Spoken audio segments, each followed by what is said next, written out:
Bismillahirrahmanirrahim. Assalamualaikum warahmatullahi wabarakatuh. Para jamaah Al-Asran, mudah-mudahan gak bosan ya ngaji bareng dengan saya nih setiap harinya.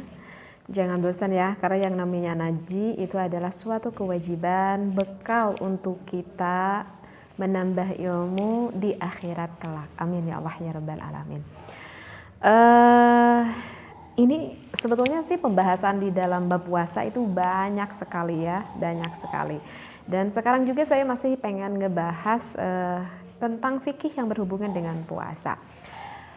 Ada yang bertanya sih sebetulnya pada saya, sejauh mana sih kemasyakotan bagi seseorang itu boleh berbuka di dalam melakukan puasa tersebut gitu. Misalkan ada kerusuhan gak sih, misalkan bagi seorang pekerja misalkan ya. Artinya apakah boleh nggak bagi seorang pekerja tersebut yang udah merasa cukup lelah sekali sehingga untuk membatalkan puasanya. Nah insya Allah sekarang saya ingin membahas ukuran masyakoh yang diperbolehkan untuk kita berbuka puasa. Baik, mungkin saya akan, ini yang udah saya kaji dulu sebelumnya, ya saya temukan referensi dari beberapa kitab yang akan saya satukan di dalam pembahasannya. Bismillah, alhamdulillah, wassalatu wassalamu ala rasulillah. Mungkin ini yang lebih cocoknya bagi seorang yang bekerja ya. Karena kalau misalkan kita di rumah ya kalau namanya di rumah lah ya kayak saya sendiri itu kan santai-santai aja gitu ya. Sehingga gak menjadikan alasan. Ini gimana misalkan bagi seorang pekerja yang mana pekerjaannya itu yang sangat yang sangat menguras sekali tenaganya begitu ya, yang sangat menguras sekali tenaganya. Contohnya seperti apa ya? Contohnya yang saya perhatikan misalkan adalah seperti kuli bangunan ya. Misalkan kuli bangunan itu yang mana posisi kerjanya misalkan di dalam keadaan yang sangat panas banget gitu ya. Dan kemudian yang kuli kerja itu kuli bangunan itu misalkan bekerjanya yang bukan di dalam ruangan, tetapi yang di luar ruangan gitu ya, yang di luar ruangan. Karena kan kalau di dalam ruangan tuh udah mulai nggak terlalu panas kan ya. Beda kalau misalkan sedang posisi yang ngaduk gitu kan ya, di luar ruangan sehingga terpapar sinar matahari dari pagi sampai mau menjelang maghrib gitu ya, sampai sore kan biasanya kerja seperti itu. Nah itu boleh gak sih dengan alasan yang udah cukup melelahkan sekali sehingga bagi kuli bangunan tersebut untuk sengaja-ngaja membatalkan puasanya. Maka itu sebetulnya sih itu tidak menjadikan alasan bagi siapapun. Tidak menjadikan alasan itu untuk alasan yang pertamanya, tidak menjadikan alasan apapun bagi seseorang untuk sengaja-ngaja membatalkan puasanya. Ataupun yang memang dengan sengaja pada malam harinya tidak berniat puasa karena udah kebayang nanti gimana lelahnya. Sekali lagi ya, jadi tidak boleh bagi seseorang yang pada malam harinya besok aku gak akan puasa. Karena itu udah kebayang setiap harinya pekerjaan aku itu sangat melelahkan sekali. Jadi di pada malam harinya itu udah niat gak mau puasa. Nah itu tidak boleh, itu haram jika orang yang pada malam harinya berniat seperti itu. Jadi yang udah enggak ada i'tiqadiyah, udah enggak ada ngazam di dalam hatinya untuk melakukan beribadah ya. Dan kalau misalkan seseorang yang begitu kuat sekali akan keimanannya, sekali lagi kalau seseorang yang begitu kuat sekali akan keimanannya, aku tuh ingin puasa ya Allah, bagaimanapun aku lelah, bagaimanapun aku capek gitu ya. Karena kalau dibandingkan dengan naudzubillah dengan nerakanya Allah itu tidak ada artinya, tidak ada bandingannya sama sekali. Artinya ditingkatkan rasa khauf kita kepada Allah dan seimbang dengan rasa roja kita kepada Allah, maka insya Allah segitu beratnya pekerjaan kita, Allah akan menguatkan akan hati kita. Ya, sekali lagi Allah akan menguatkan kepada hati kita sejauh mana keimanan kita yang kuat kepada Allah. Begitu ya. Walladzina jahadu fina lanahdiyannahum subulana. Seperti itu ya. Jadi Allah akan memberikan kita kekuatan kalau misalkan kita punya i'tiqadiyah dalam hati kita itu bersungguh-sungguh di dalam ingin melakukan peribadahan tersebut. Seperti itu. Nah, tetapi misalkan gimana nih pada orang ini saya katakan adalah orang yang cukup berilmu, yang punya keimanannya yang kuat di dalam hatinya, sehingga sang pekerja ini sudah niat di malam harinya, kemudian melaksanakan sahur pada sebelum subuhnya, kemudian sesudah sholat subuh bergegas pergi untuk berangkat kerja dengan niat ibadah lillahi ta'ala dengan keadaan perut berpuasa ya, mulut berpuasa, sehingga ketika siang harinya yang udah begitu lelah sekali lagi Allah akan memberikan kekuatan kepada kita kalau keimanan kita di dalam hati kitanya itu kuat ya. Jadi tidak menjadi alasan capek lah, panas lah, itu tidak menjadikan suatu alasan yang mutlak boleh berbuka puasa. Nah, kemudian sejauh mana sih kemasyakohan itu misalkan bagi seseorang boleh berbuka puasa? Jika misalkan seorang pekerja tersebut yang udah banget masyakoh ya, yang mana tubuhnya itu sudah merasa kepayahan sekali, bahkan kalau misalkan tidak berbuka maka bisa mengakibatkan bahaya bagi tubuhnya itu. Nah, berarti kalau sudah bisa mengakibatkan bahaya bagi tubuhnya itu, ini bisa dikatakan Bapak ini sudah berada di dalam kondisi yang tidak baik. Artinya dalam kondisi yang tidak baik itu adalah sudah berada di dalam kondisi yang tidak sehat. Berarti kalau misalkan bagi seseorang kuli bangunan tersebut misalkan yang udah agak tua, yang udah agak sedikit punya penyakit, memaksakan puasa pula, kemudian bekerja yang cukup berat pula, sehingga kondisinya begitu drop banget. Bahkan kalau misalkan dilanjutkan mempertahankan puasanya itu bisa mengakibatkan bahaya bagi fisik Bapak kuli bangunan tersebut. Nah, itu adalah batasan dari masyakoh. Jadi kalau udah ada masyakoh mengkhawatirkan sekali terhadap fisik tubuhnya, maka itu dikatakan di dalam kitab Fatawil Fiqhiyah boleh untuk berbuka. Dan otomatis kalau boleh untuk berbuka ya ini kemungkinan orang ini yang sudah tidak bisa lagi melanjutkan bekerjanya. Karena bagaimana bisa melanjutkan bekerjanya? Karena kan di dalam kondisi yang sudah tidak memungkinkan untuk bekerja. Ya oleh karena itu boleh berbuka. Jadi jangan sampai ada alasan karena udah saya nggak kuat banget, payah banget, panas banget gitu ya, sehingga berbukalah, kemudian makanlah, tetapi kerjanya masih tetap aja terus jalan gitu. Tapi kok kalau misalkan nggak kuat kok aneh, bekerja kok masih tetap kuat. Nah, itu sebetulnya bukan menjadi suatu alasan. Dan kalau misalkan ada para pekerja seperti itu, bagaimana hukumnya? Itu hukumnya adalah berdosa sekali lagi ya. Naudzubillah summa naudzubillahi min dzalik ya. Seperti itu ya. Oke. Nah, terus itu contoh untuk pekerja kuli bangunan. Nah, kalau misalkan untuk pekerja bis nih, nah ini tuh para pekerja nih ya, saya akan nyambung ke para pekerja. Nah, gimana misalkan untuk para pekerja supir bis? Nah, supir bis ini adalah supir bis yang antar provinsi gitu ya, bukan yang supir bis yang deket-deket. Kalau supir bis yang deket-deket itu tidak menjadikan alasan. Tapi ini gimana nih, misalkan untuk supir bis yang antar provinsi, misalkan Jakarta, Jawa misalkan, dan itu kan membutuhkan perjalanan yang bisa sampai seharian gitu kan, bisa sampai seharian pada subuh, mungkin sampainya maghrib misalkan ya, sekitar 12 jaman gitu dari Jakarta ke Jawa, sekitar 12 jaman misalkan. Nah, dan cukup melelahkan banget bagi supir tersebut. Apakah itu bisa menjadikan alasan boleh untuk berbuka gitu? Dikarenakan kan katanya boleh, katanya kalau misalkan berbuka kalau bepergian itu yang marhalatain, artinya adalah jarak tempuh yang bisa dilaksanakan sehingga melaksanakan jamaah tadim, jamaah takhir ataupun qashar ya, sekitar 90 ataupun 100 km. Nah, bagi supir tersebut itu apakah boleh atau tidak?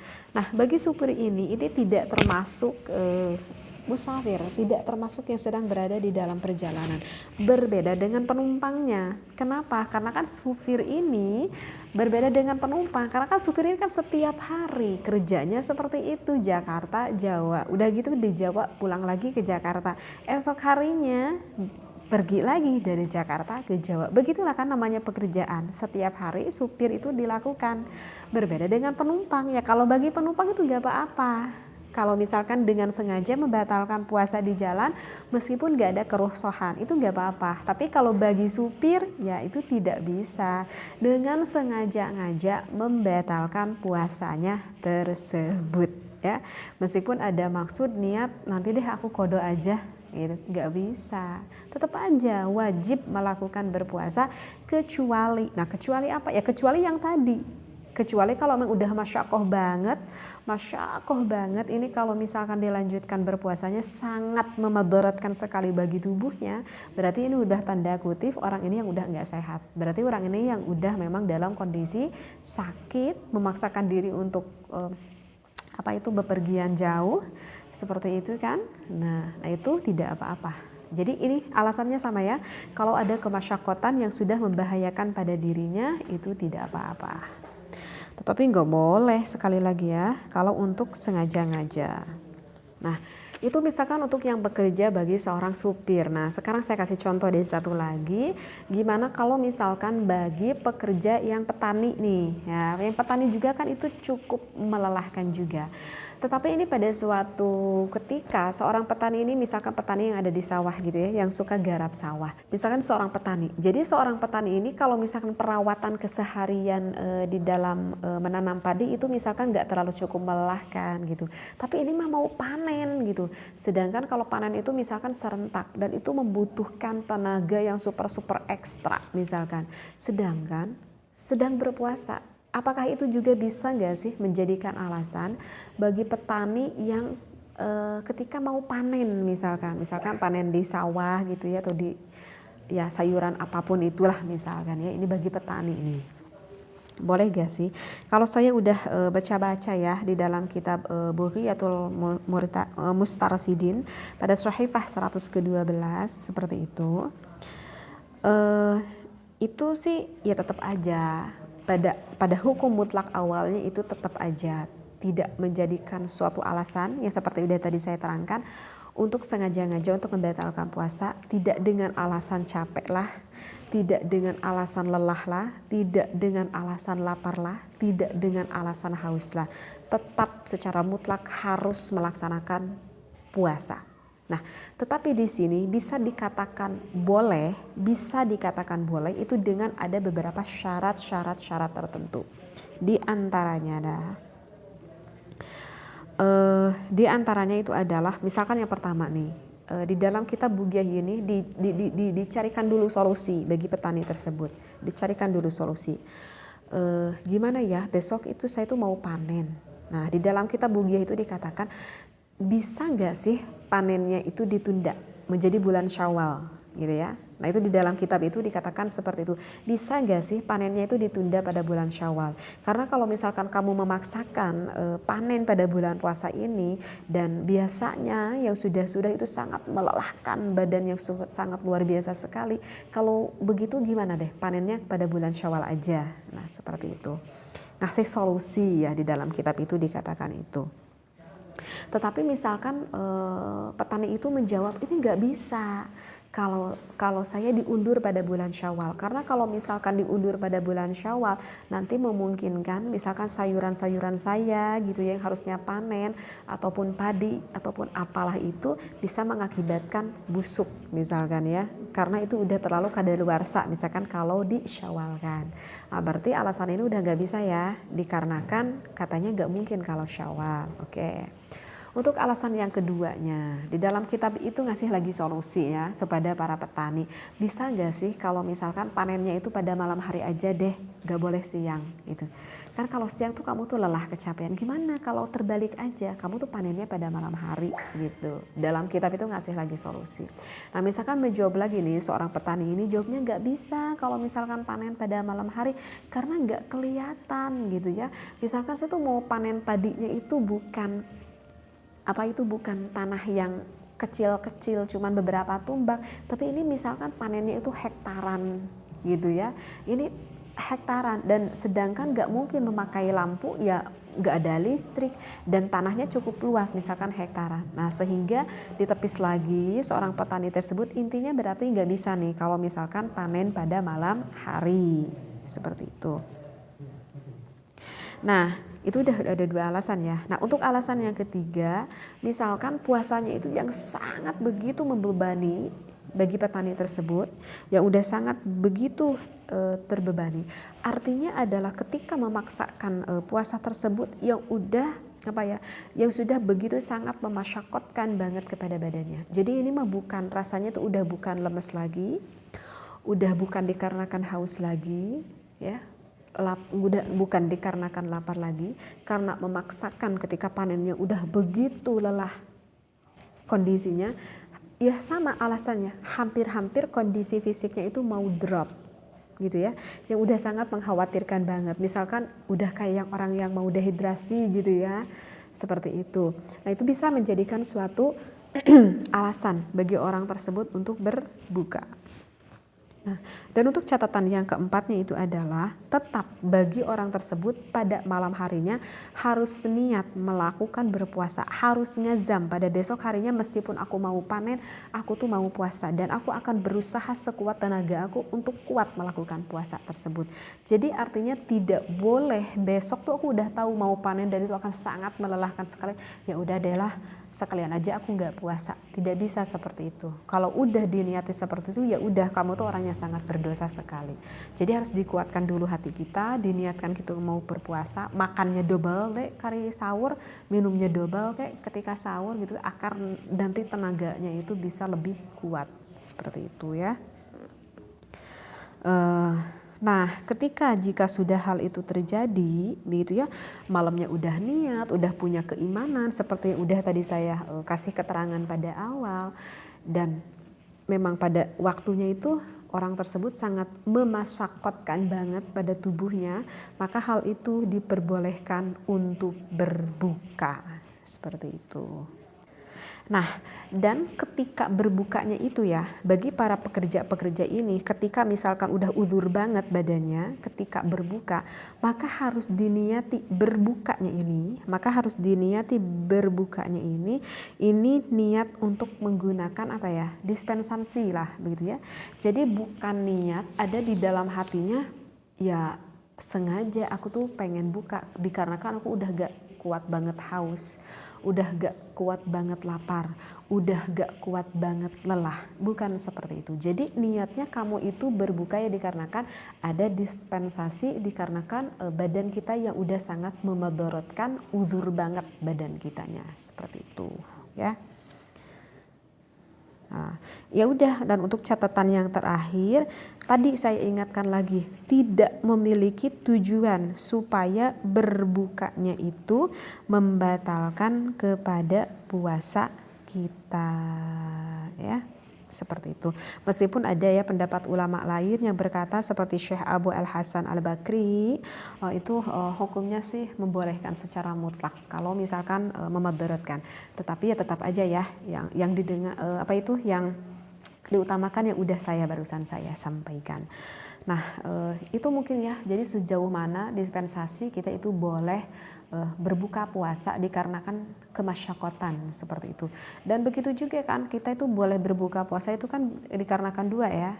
Pertama itu dikarenakan sakit kan, yang kedua dikarenakan perjalanan. Ya kalau misalkan dikarenakan perjalanan yang marhalatain itu sebetulnya itu tidak menjadikan alasan apakah orang tersebut masyakot ataupun tidak. Meskipun tidak bermasyakot artinya ya kuat untuk melaksanakan puasa, tapi kalau pengen berbuka itu tidak apa-apa. Tapi tetap aja nantinya mesti qadha. Tetapi yang lebih utamanya adalah kalau kamu tuh kuat untuk berpuasa ya lebih baik berpuasa saja, tidak untuk berbuka. Tetapi andaikan kalau aku pengen aja berbuka, nah itu tidak apa-apa ya, tidak berdosa. Dan untuk orang sakit pun tidak semua orang yang sakit itu bisa untuk seenaknya berbuka puasa ya. Jadi kalau misalkan demam-demam dikit, demam-demam agak ringan ya, agak sakit-sakit gigi yang bisa ditahan ataupun mules-mules perut yang bisa ditahan gitu ya, itu tidak bisa dengan sengaja membatalkan puasanya ya. Ini kalau keterangan ini bisa dilihat misalkan pada kitab Bisyiril Karim misalkan seperti itu ya. Jadi bisa dipahami ya sejauh mana kemasyakotan bagi para pekerja boleh untuk berbuka puasa. Untuk yang kemarin berkomentar yang ingin bertanya pembahasan ini. Mudah-mudahan sekarang mendengar ya apa yang sudah saya bahas ini, dan mudah-mudahan bisa dipahami apa yang dipertanyakan dan apa yang sudah saya jawabkan, yang diambil dari beberapa kitab referensi yang sudah saya satukan jawabannya. Wallahu a'lam, wabillahi taufiq wal hidayah. Wassalamualaikum warahmatullahi wabarakatuh.